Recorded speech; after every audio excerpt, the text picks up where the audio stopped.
Hi friends, welcome to Vij boutique. இன்றைக்கி நம்ம ஒரு சூப்பரான ஒரு வீடியோ தான் பார்க்க போகிறோம். இப்போ தான் என்னுடைய சேனலில் ஃபஸ்ட் டைம் வீடியோ பார்க்குறீங்க அப்படின்னா என்னோடய சேனலை சப்ஸ்கிரைப் பண்ணிவிட்டு பாருங்கள். வாங்க வீடியோக்குள்ளார போகலாம். இதுதான் என்னுடைய கை சுண்டி விரல் ஃப்ராக்சர் ஆனதை போய் கட்டிட்டு வந்தேன்னு சொன்னேன் பார்த்தீங்களா. இந்த கையை வச்சுக்கிட்டே நான் எப்படி ப்ளவுஸ் ஸ்டிச் பண்ணுறேன் அப்படின்றதுமே பாருங்கள். கொஞ்சம் கஷ்டமாக தான் இருந்தது. இருந்தாலும் அப்புறம் நம்ம வேலையை செஞ்சு தானே ஆகணும். அதனால் கொஞ்சம் கொஞ்சமாக ஸ்லோவாகவே இந்த ப்ளவுஸை நான் ஸ்டிச் பண்ணியிருந்தேன். இந்த கட்டிங் நான் போட்டு ஒரு வாரத்துக்கு மேலே ஆயிடுச்சு. ஆனால் இதை இன்றைக்கி நம்ம ஸ்டிச்சிங் பண்ணிட்டோம் அப்படின்னா நம்ம கஸ்டமருக்கு டெலிவரி பண்ணிடலாம் அப்படின்ட்டு கொஞ்சம் அப்படியே பார்த்து தான் தைச்சிட்டு இருந்தேன். நம்ம வீட்டில் சும்மா உக்காந்துருந்தோம் அப்படின்னா நமக்கு கையில் அமௌண்ட் வர போகிறது கிடையாது. நம்ம ஹார்ட் ஒர்க்கோ ஸ்மார்ட் ஒர்க்கோ நம்ம என்ன எடுக்கிறோமோ அதை பொறுத்து தான் நமக்கு வேலை வரும் இல்லையா. அதெல்லாம் யோசிக்கணும். உற்சாகமாக நம்ம தைக்கணும் அப்படின்னா நம்ம என்ன ஸ்டெப் எடுக்கிறோன்றது இருக்குது இல்லையா. இப்போது பாருங்கள், நான் இந்த ப்ளவுஸை தைக்கும்போது எப்பயுமே பிளாக் கலர் கத்திரிக்கோல் தான் கட்டிங்க்கு நான் வச்சுருப்பேன். ஆனால் எனக்கு அது வெயிட் ஓவராக இருக்குது அப்படின்றதுனால நான் அந்த கத்திரிக்கோல் வெயிட்டாக இருக்குது அப்படின்னு சொல்லிட்டு இந்த பிளாஸ்டிக் கத்திரிக்கோல் இது வேண்டாம் அப்படின்னு சொல்லிட்டு யாரை கட்டி வச்சுருந்தேன். ஓவர்லாக் அடிக்கிற இடத்துல மட்டும் இதை யூஸ் பண்ணிக்கிறதுக்கோசம் அங்கே வச்சுருந்த கத்திரிக்கோல் இது நல்லா தான் கட் பண்ணணும். அது கட்டை விரலாண்டு வெட்டும். அதனால் இதை வேண்டாம் அப்படின்னு சொல்லிட்டு எடுத்து யாரை கட்டி வச்சுருந்தேன். ஆனால் இப்போது வெயிட்டாக இருக்கிறது நமக்கு கைக்கு பேலன்ஸ் பண்ண முடியல. அதனால் இப்போ நான் அந்த பிளாஸ்டிக் கத்திரிக்கோலை வச்சு நான் ஸ்டிச் பண்ணிகிட்ருக்கிறேன். எந்த ஒரு முயற்சியுமே நம்ம பண்ணி பார்க்காம நமக்கு முடியுமான்னு கேட்டால் கண்டிப்பாக முடியாது. நம்ம முயற்சி எடுக்கணும். முயற்சி எடுக்கிறது மூலிமா தான் நமக்கு எவ்வளோ நம்மளால் உற்சாகமாக இருக்க முடியும். நம்ம என்ன முயற்சி பண்ணுறது மூலிமா தான் தெரியும் இல்லையா. அதை நீங்கள் கன்ஃபார்மாக ஒரு விஷயத்த 1க்கு 3 தடவை யோசிச்சுட்டு நீங்கள் செய்யுங்க. கண்டிப்பாக நம்மளாலையும் முடியும் அப்படின்றத நீங்களே கண்கூட பார்ப்பீங்க. ஆரம்ப காலகட்டத்தில் நமக்கு கொஞ்சம் கஷ்டமாக தான் இருக்கும்.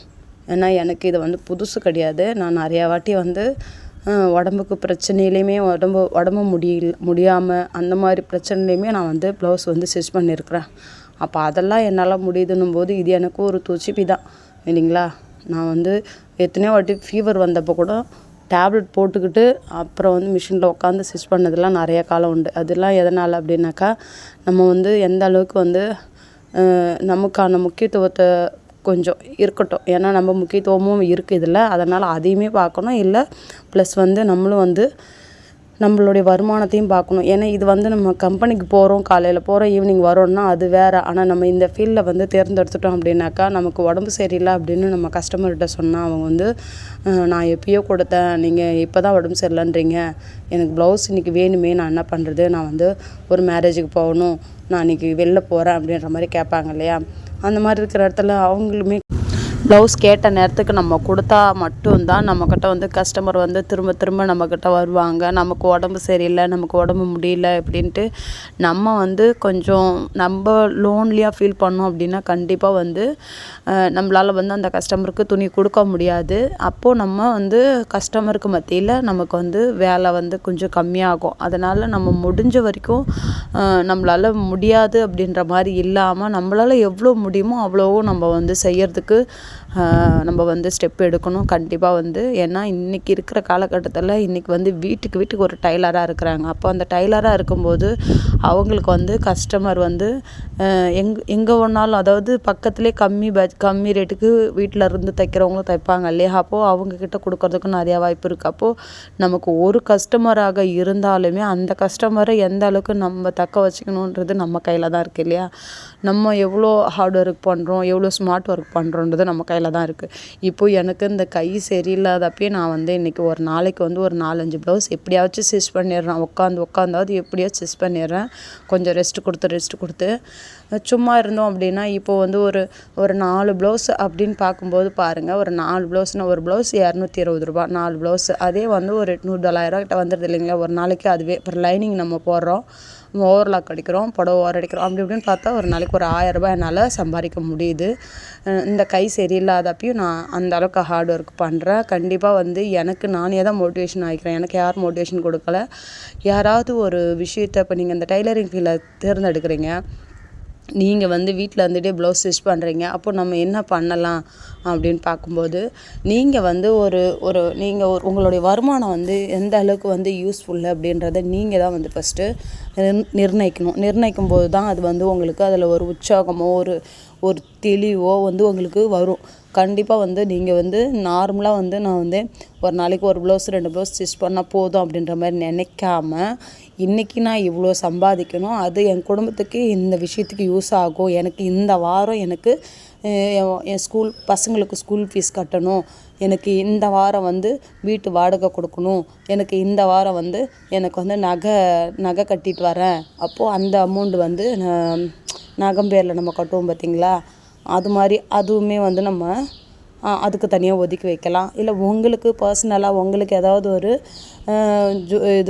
ஒரு ட்ரெஸ் வாங்கணும், இல்லை பசங்களுக்கு ஏதாவது ஸ்நாக்ஸோ அந்த மாதிரி டைமில் தேவைப்படுது அப்படின்போது அதுக்கு ஒரு வாரம், அந்த மாதிரி நீங்கள் இந்த 4 வாரத்தையும் பிரித்து வச்சுக்கிட்டிங்க அப்படின்னா உங்களே அறியாமல் நீங்களே வந்து உற்சாகமாக அந்த ப்ளவுஸை ஸ்டிச் பண்ணுறதுக்கு ஒரு நல்ல ஒரு மோட்டிவேஷனாக இருக்கும். நமக்கு யார் மோட்டிவேஷன் கொடுக்குறாங்க, நம்மளால் தைக்க முடியல அப்படின்னு சொல்லிட்டு எப்பயுமே நினைக்காதீங்க. நம்ம தான் உருவாக்கணும், எதையுமே நம்ம உருவாக்குறது தான்.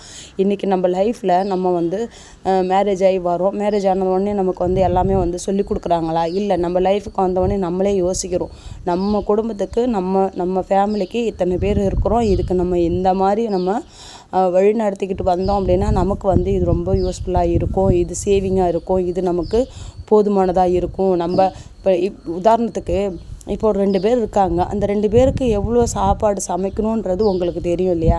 அப்போ அதுக்கு தகுந்த மாதிரி தானே நீங்கள் வந்து திங்ஸ்லேருந்து, அதாவது பொருள்லேருந்து, அரிசியிலேருந்து நம்ம எல்லாமே யூஸ் பண்ணுறது திட்டமாக நம்ம வடிப்போம் இல்லையா?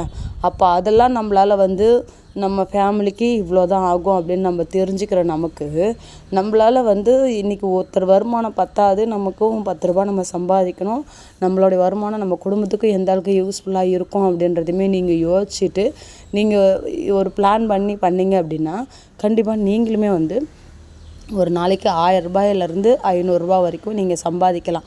கண்டிப்பாக நீங்கள் அந்த முயற்சி எடுத்தீங்களா அப்படின்றத எனக்கு நீங்கள் கமெண்ட் பண்ணுங்கள். இது வரைக்கும் முயற்சி எடுக்காதவங்க முயற்சி செஞ்சு பாருங்கள். என்றைக்குமே முயற்சி செஞ்சு பார்த்தோம் அப்படின்னா அது வந்து நமக்கு வந்து நல்ல விஷயந்தான். எதுவுமே செஞ்சு பார்க்கணும், செஞ்சு பார்த்தா தான் நமக்கு தெரியும்.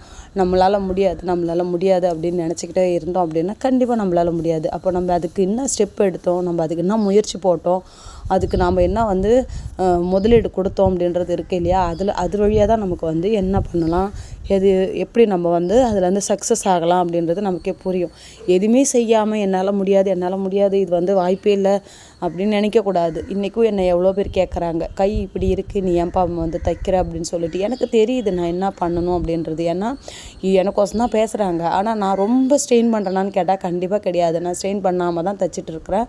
என்னால் பெயின் இல்லாமல் வலி இல்லாமல் இருக்கிற மாதிரி தான் நான் பார்த்து தான் பண்ணிகிட்ருக்கிறேன். ஏன்னா வலி இருந்துச்சு அப்படின்னாக்கா இது வந்து இப்போது ஒரு 2-3 வாரம் நான் கட்டு போட்டால் எனக்கு கை சரியாயிடும். அந்த 2-3 வாரம் நான் வெயிட் பண்ணோம் அப்படின்னா கண்டிப்பாக வந்து கை ப்ராப்பராக சரியாயிடுச்சு அப்படின்னா அதுக்கப்புறம் நம்ம தச்சுக்கலாம் தான். எனக்குமே அது புரியுது, இல்லாமல் இல்லை. இருந்தாலும் நான் வந்து எனக்கு ரொம்ப ஸ்ட்ரெயின் பண்ணுறேன் அப்படின்னா கண்டிப்பாக எனக்கே தெரியும். நான் அதெல்லாம் பண்ணலை, எனக்கே தெரியுது. நான் அந்தளவுக்கு ரொம்ப கையை வந்து இது பண்ணிக்கல. திட்டமாக வந்து நார்மலாக தான் வந்து ஸ்டிச் பண்ணிகிட்ருக்கிறேன். ஏன்னா இப்போது வர காலம் வந்து கிறிஸ்மஸ் வருது, கிறிஸ்மஸுக்கு துணி வந்திருக்கு. நான் அப்படியே கொஞ்சம் கொஞ்சமாக உட்காந்து தைச்சா தான் என்னால் வந்து அந்த கஸ்டமருக்கும் கொடுக்க முடியும். தனக்கு தானே உற்சாகமாக இருக்கிறதுக்கு நம்ம தான் வந்து என்ன ஸ்டெப் எடுக்கிறோம் அப்படின்றது நம்ம கையில் தான் இருக்குது. கண்டிப்பாக நீங்களுமே ட்ரை பண்ணி பாருங்கள், கண்டிப்பாக உங்களாலுமே முடியும். ஏன்னா இன்றைக்கி வந்து மிஷின் வச்சில்லாதவங்க ஒரு மைண்ட் செட்டில் இருப்பாங்க. எனக்கு வந்து மிஷின் இருந்துச்சு அப்படின்னா நான் இதை பண்ணிவிடுவேன் அதை பண்ணிவிடுவேன்னு யோசிப்பாங்க. ஆனால் அவங்ககிட்ட மிஷின் வந்து இல்லாமல் இருக்கும். மிஷின் இருக்கிறவங்ககிட்ட எப்படி இருக்குன்னா, இதை உட்காந்து இந்த ஒரு நாளைக்கு நான் ஒரு ப்ளவுஸை ஸ்டிச் பண்ணுறதுக்கு இந்த காசை நான் வெளியில் கொடுத்து கூட தைச்சிக்குவேன் அப்படின்ற மாதிரி இருக்கிறவங்களும் நிறைய பேர் இருக்காங்க. ஏன்னா என்கிட்டே அந்த மாதிரி தைக்கிறதுக்கு துணி எடுத்துன்னு வந்து கொடுக்குறவங்களே நிறைய கஸ்டமர் இருக்காங்க. நான் டைலர் தான், நான் நல்லா தான் தைப்பேன். என் மாமியாருக்கு தைச்சி கொடுத்தா ஒரு கஸ்டமர் புதுசாக வந்திருந்தாங்க. அவங்க அம்மாவுக்கு வந்து ஒரு 7 ப்ளவுஸ் கொடுத்துருந்தாங்க. இந்த பீரியடில், அதாவது எனக்கு இப்போது கை சரியில்லாத பீரியடில் இப்போ வந்து கொடுத்துருந்தாங்க. புது கஸ்டமர் தான். நம்ம கடையை பார்த்துட்டு வந்து இந்த மாதிரி வந்து எனக்கு ப்ளவுஸ் அம்மாவுக்கும் எனக்கும் ஸ்டிச் பண்ணணும் அப்படின்னு சொல்லிட்டு வந்து கேட்டிருந்தாங்க. சரிங்க, நான் ஸ்டிச் பண்ணி தரேன் அப்படின்னு சொல்லிவிட்டு அவங்கக்கிட்ட என்னென்ன கம்ப்ளைண்ட் இருந்துச்சோ அளவு ப்ளவுஸில் அது எல்லாமே வந்து நான் வாங்கிக்கிட்டு அவங்கக்கிட்ட எல்லாமே கேட்டு வச்சுக்கிட்டேன். அப்போ அவங்க சொன்னது என்னென்னா, நானே நல்லா தான் தைப்பேன், எங்கள் மாமியாருக்கு தைச்சி கொடுப்பேன், ஆனால் எனக்கு வந்து அந்த ரிஸ்க் எடுக்க மாட்டேன் அப்படின்ட்டு அவங்க சொல்லியிருந்தாங்க. அப்போ நானே கேட்டிருந்தேன் அவங்கக்கிட்ட, ஒரு ப்ளவுஸு அது வீணானாலும் பரவாயில்லன்னு ஒரு சாதா ப்ளவுஸில் உங்களுக்குன்னு ஒன்று தைச்சி பாருங்கள், அதில் எப்படி இருக்குன்றத பாருங்கள், பார்த்துட்டிங்க அப்படின்னா அதுக்கப்புறம் நீங்கள் அதில் கரெக்டாகவே இருந்துச்சு அப்படின்னா உங்களுக்கு கூட நீங்கள் தைக்கலாம் இல்லையா, எனக்கு தைக்க தெரியுதுன்றீங்க. இல்லை நான் ஆஃபீஸுக்கு போகிறேன், எனக்கு வந்து டைமிங் இல்லை, எங்கள் மாமியாருக்கு எப்போனா ஒரு வாட்டி தான் தைச்சி கொடுப்பேன், எனக்கு வந்து இப்போ நான் ஆஃபீஸுக்கு போகிறதுனால எனக்கு ரெகுலராக எனக்கு வந்து ப்ளவுஸ் வந்து வேணும், அதுவும் இல்லாமல் எனக்கு வந்து கொஞ்சம் டிசைனாக வேணும், அதனால் வந்து எனக்கு வந்து செட் ஆகலை, நீங்கள் ஸ்டிச் பண்ணி கொடுங்க அப்படின்னு சொல்லிட்டு கொடுக்குறாங்க. இது வந்து நீங்கள் யோசிச்சு பாருங்கள், நல்லா ஸ்டிச் பண்ணுறவங்களாவே இருந்தாலுமே ஒரு டைலர் தேடுறாங்க. எப்படின்னா அவங்க எதிர்பார்க்குற ஒரு டிசைனோ ஒரு இந்த சாரீக்கு இப்படி தைக்கலாம் அப்படின்ற ஒரு பிளானும் வந்து இருக்கும். அதை வந்து அவங்களுக்கு ஸ்டிச் பண்ண தெரியாமல் இருக்கலாம், நார்மல் ப்ளவுஸ் தான் ஸ்டிச் பண்ண தெரிஞ்சவங்களாக இருக்கலாம். அப்போ அவங்க எப்படி யோசிப்பாங்க அப்படின்னா, ஒரு நல்ல டெய்லர்கிட்ட கொடுத்து ஒரு நல்ல டிசைனாக தைக்கிறவங்ககிட்ட கொடுத்தோம் அப்படின்னாக்கா இந்த சாரீக்கு இந்த மாதிரி நம்ம கேட்குற அவுட்புட் அவங்களால வந்து மாற்றி கொடுக்க முடியும் அப்படின்றது அவங்களுக்கு புரியலையா. அப்போ அவங்க என்கிட்ட சொல்லியிருந்தாங்க. நானும் ஒரு சில ஐடியாலாம் கொடுக்கும்போது ஓகே நல்லா தான் இருக்குது, நீங்கள் அதேமாரி பண்ணுங்கள், ஓகே அப்படின்னு சொல்லியிருந்தாங்க. நான் சொன்னதெல்லாம் சொல்ல அவங்க கேட்க அவங்களுக்கு ரொம்ப பிடிச்சிருந்தது. அப்போது அவங்களுக்கே அதை நம்ம சொல்லும் போதே அவங்களுக்கு அது பிடிச்சி போச்சு. நம்ம கஸ்டமரை எப்படி வந்து ஒரு ஒரு கொடுத்த உடனே எனக்கு அந்த அவுட்புட் வந்து கிடைக்கும் அப்படின்ற ஒரு மனசுக்கு ஒரு தெளிவு வர்றதுக்கு வந்து நம்மளுமே ஒரு என்ன ஸ்டெப் எடுக்கிறோன்றது ரொம்ப முக்கியம். கண்டிப்பாக வந்து அந்த மாதிரி ஒரு கஸ்டமர்லாம் வராங்க அப்படின்னாக்கா அவங்க கேட்குற ஃபீட்பேக்கை விட நம்ம இன்னும் எக்ஸ்ட்ரா எப்படி கொடுக்க முடியுன்றதை பார்க்கணும். கைக்கு பஃப் கை கேட்டிருந்தாங்க. சாரியும் ப்ளவுஸும் சேம் கலர் கிடையாது, ஆப்போசிட் கலர். அப்படி இருக்கும்போது நான் என்ன சொல்லுவேன், சாரியோட கலர்லேருந்து ஒரு 1/2 மீட்டர் எடுத்து பஃப் ஸ்லீவுக்கு மேலே மட்டும் வச்சுக்கோங்க, பார்ட்ரு மட்டும் ப்ளவுஸில் வர பார்டரை வச்சு தைங்க, சூப்பராக இருக்கும் அப்படின்னு சொல்லியிருந்தேன். அப்போ அவங்க அதை வந்து நான் அது மாதிரி ஏற்கனவே தைச்சி கொடுத்த அந்த ப்ளவுஸை வந்து ஒன்று அவங்கக்கிட்ட அந்த பிக்சர்ஸை காமிச்சிருந்தேன். சூப்பராக இருந்தது, எனக்கு இதேமாரி தைச்சி கொடுங்க அப்படின்னு சொல்லியிருந்தாங்க. அதுமாரி நம்மளும் இது நல்லாயிருக்கும், எது நல்லா இருக்காது அப்படின்றதுமே கஸ்டமர்கிட்ட நம்ம எக்ஸ்பிளைன் பண்ணோம் அப்படின்னா கண்டிப்பாக அவங்களுமே வந்து அதை புரிஞ்சுப்பாங்க. அதுக்கேற்ற மாதிரி வந்து எனக்கு தைச்சி கொடுங்க அப்படின்னு சொல்லுவாங்க.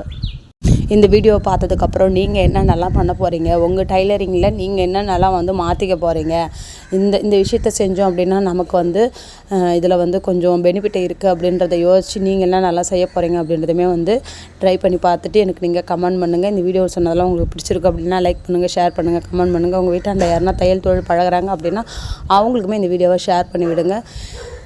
இதுபோல் உங்களுக்கு டைலரிங் சம்மந்தப்பட்ட வீடியோ வேணும் அப்படின்னாலுமே எனக்கு கமெண்ட் பண்ணுங்கள். நெக்ஸ்ட் வீடியோவில் உங்களுக்கு டீட்டெயிலாக வந்து சொல்கிறேன். எனக்கு வந்து இப்போது வந்து கொஞ்சம் ஸ்ட்ரெயின் பண்ணிக்க முடியலன்றதுனால அந்தளவுக்கு வீடியோ என்னால் எடுக்க முடியல. கண்டிப்பாக வந்து எடுத்து நான் வந்து ஒரு கட்டிங் வீடியோவும் எடுத்து வச்சுருக்கிறேன். அதையுமே வந்து நெக்ஸ்ட்டில் வந்து உங்களுக்கு நெக்ஸ்ட் வீடியோவில் வந்து நான் சொல்கிறேன். என்ன நல்லா பண்ணலாம் எப்படின்றது, ஒரு சின்ன ப்ராப்ளமே எப்படி நம்ம கட்டிங்கில் தப்பு பண்ணால் வந்து நமக்கு ப்ளவுஸில் வந்து ப்ராப்ளம் வரும் அப்படின்றதுமே உங்களுக்கு நான் டீட்டெயிலாக அந்த கட்டிங்கில் வந்து சொல்ல போகிறேன். நீங்கள் அதில் எதனா வந்து உங்களுக்கு உபயோகமாக இருக்குது அப்படின்னா நீங்கள் வந்து அதை ஸ்கிப் பண்ணாமல் பாருங்கள், உங்களுக்குமே வந்து யூஸ்ஃபுல்லாக இருக்கும்.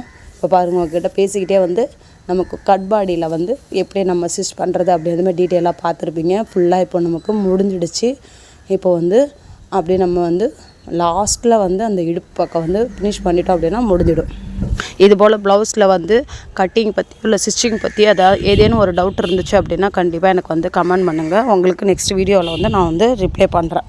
இவ்வளோ நேரம் பொறுமையாக நீங்கள் என்னுடைய வீடியோவை ஸ்கிப் பண்ணாமல் பார்த்த அனைவருக்கும் ரொம்ப நன்றி. இதுபோல் உங்களுக்கு நெக்ஸ்ட் வீடியோவில் உங்களுக்கு யூஸ்ஃபுல்லான வீடியோ உங்களுக்கு கண்டினியூஸாக வரும். நீங்கள் என்னுடைய சேனலை ரெகுலராக பாருங்கள். நெக்ஸ்ட்டு நம்ம எதை பற்றி சொல்ல போகிறோம் அப்படின்றத டீட்டெயிலாக பார்க்கலாம். இது வரைக்கும் என்னுடைய வீடியோவை ஸ்கிப் பண்ணாமல் பார்த்த அனைவருக்கும் நன்றி.